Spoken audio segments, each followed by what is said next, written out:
if you look at it holistically, not just the uh, how many people to kill.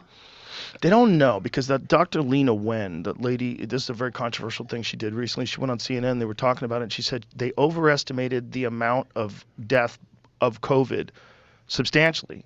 And she's saying the actual number is probably 30% of the number that they were saying. And you could tell that people on CNN were like, what the fuck? Because this was the lady that was always like talking about how we have to vaccinate, we have to lock down. And upon Yeah. examining new data, she's now saying, no, there's a giant percentage of those people were already dying from something else, died of something else, and tested positive for COVID. And that What's there's, up, Reddit conspiracy?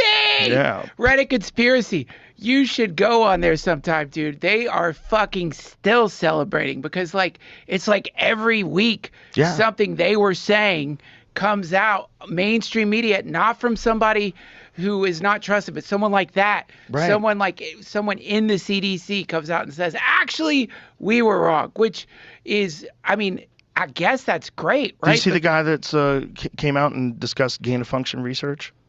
That Yeah. was the former head of the CDC. Is that what that guy was? So you find it. I think it's former head of CDC. Talks about gain of function research. Was he in front of the Senate? Yeah, man, there's Front of there's Congress? a lot of vindicated people right now who like all this stuff. You're one of them. All this stuff is coming out now from the Yeah, that's it. Antithetical to science. Ex-CDC director takes Fauci to task for suppressing lab leak theory. He said that.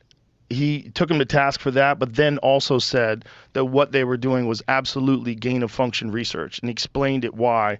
There's a video of him talking to, I believe he's talking to Jim Jordan. If you find that guy talking to Jim Jordan, but he explains that they were fucking around with the definitions of what's gain of function research, and he was Yeah. saying what they did was definitely gain of function research. So then you have Fauci talking to Rand Paul, say, Senator, with all due respect, you do not know what you are talking about. Right. And he's dancing with words about the literature and the this and the that.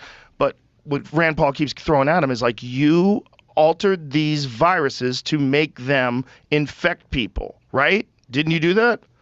yeah. That's what they did. And that's Yeah. what the CDC director's saying. It's like You- they altered the viruses. They made them so they're more contagious. Well, yeah. I mean, and that was the other really frustrating thing is like I can remember in the beginning, being like very, very committed to what was coming out of the propaganda.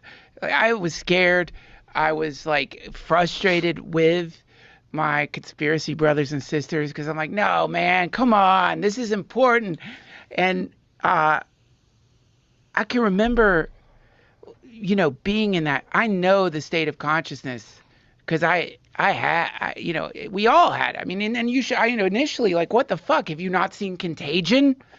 You know how this stuff goes down. Yeah. There was so much unknown. So that much anybody unknown. pretending that they didn't have some anxiety about either you're ignorant to the possibilities or you're blissfully unaware of the dangers of the world. You one of those people? Yeah. Or you're wrong.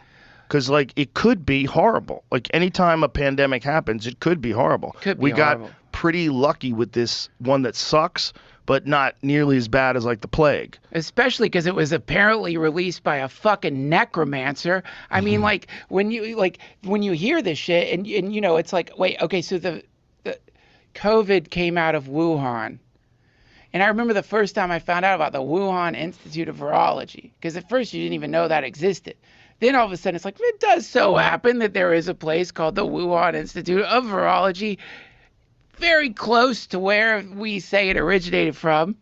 And then, Yeah. of course, you put two and two together. You're like, oh, my God, it's a lab leak. It's clearly a lab leak. And then you say that.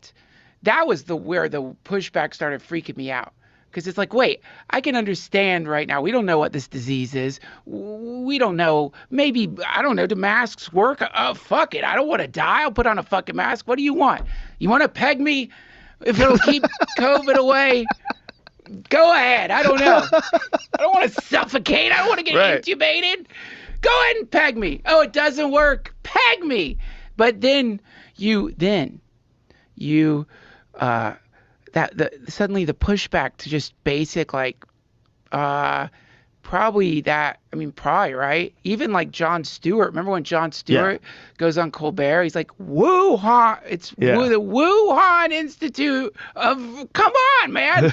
It was weird, right? Like that was where.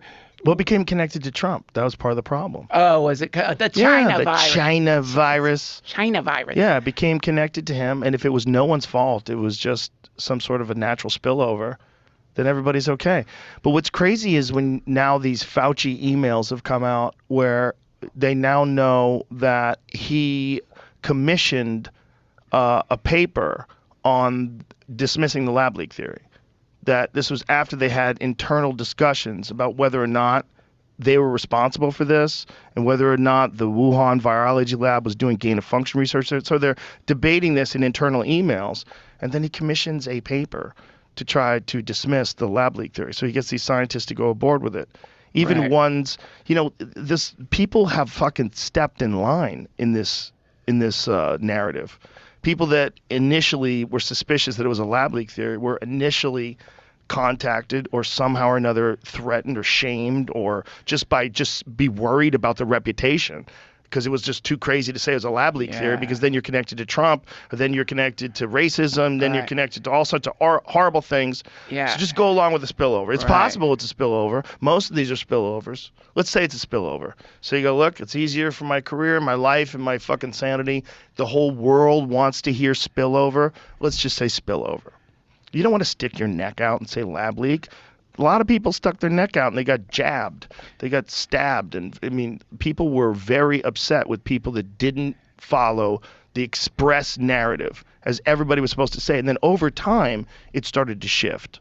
Yeah. Now, over time, people are starting to wake up and go, well, this is why did we trust pharmaceutical companies? We never trusted them before. And all of a sudden, they're our friends.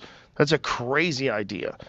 And why are you trusting these people to just tell you what needs to be done and suppressing the voices in the scientific community of people who disagree? Like, you have to let those people talk it through publicly so we all know what the fuck is going on. Because if you don't do that, then I feel like you've been captured. Because if you have the truth on your side and if you have facts and accuracy on your side, you should be willing to publicly engage these people that have alternative perspectives, especially when they're really well credentialed. Guys like Dr. Peter McCullough or Robert Malone. Yeah. These people, if you think they're dangerous, talk to them. Yeah. Yeah, right, man. Talk to them and debate them and do it publicly so we can all see it. Don't just suppress their voices. And then when it turns out they're right, pretend you didn't do that.